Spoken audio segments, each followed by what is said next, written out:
आपको क्या दिक्कत हो रही है? मैं 18 साल से अर्थराइटिस, अब ये गांठें होने लगी हमारी। ओ, ये है, ये है, ये है, ये जो गांठें आप देख रहे हैं ये अर्थराइटिस की हैं, यूरिक एसिड की गांठें हैं, हाँ, है ना। और ये जब व्यक्ति को सही ट्रीटमेंट नहीं मिल पाता है तो अक्सर देखने को मिलती है। यहाँ पे भी है, ये सही ट्रीटमेंट से मेरा मतलब ये नहीं है कि और ये है जी और ये पूरे शरीर में सभी जगहों पे हड्डियों पे की दिक्कत है। तो हमने एजेंसी जब जांच कराई थी, इसी से लिक्विड ऐसा निकाला था, तो वो कह रहा है कि ये रेड मीट की वजह से हो रहा, आप रेड मीट बिल्कुल बंद कर दो। हमारे प्रोटीन यूरिक एसिड करीब 1300 हो जाती, कभी 1400 हो जाती, कभी 1200 हो जाती, कभी 1700 हो जाती। कितने साल से परेशान हो? 18 साल।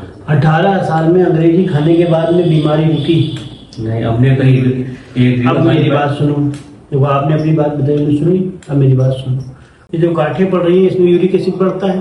यूरिक एसिड क्यों बढ़ता है? जब शरीर की पित्त प्रकृति बहुत ज्यादा बढ़ जाती है तब बढ़ता है।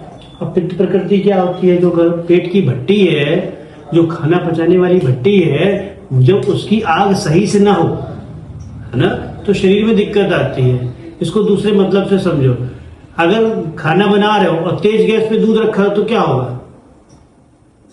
बाहर निकलेगा। और नॉर्मल घी पे उस पे आंच पे पकाओ तो जल्दी पकेगा। तेज आंच पे अगर सब्जी पकाई तो पकेगी कि नहीं पकेगी? सारा पानी जल जाएगा, सब्जी कच्ची रह जाएगी। बात समझ में आती है?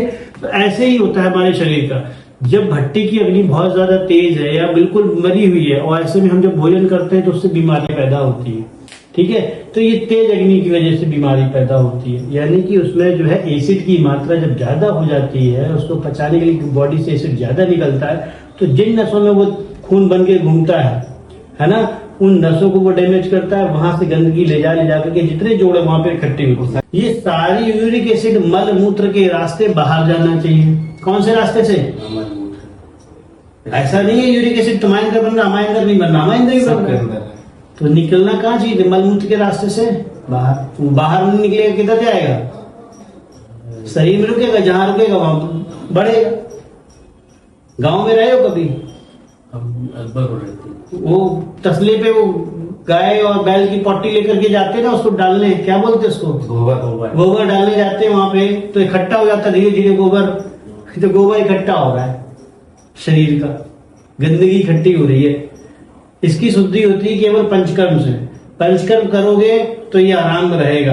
पंचकर्म नहीं करोगे तो कितने ही बड़े डॉक्टर को दिखा लो, चाहे कानपुर को दिखाओ, चाहे वो क्या बोलते हैं आप बांदा चले जाओ, चाहे दिल्ली चले जाओ, चाहे एम्स चले जाओ, चाहे NIA चले जाओ, कहीं भी चले जाओ, गोलियां वही, किताब वही है। बदलता कौन है? मरीज। दिशा किसकी बदलती है? मरीज की। भोजन किसका बदलता है? मरीज का। डॉक्टर का कुछ नहीं बदलता।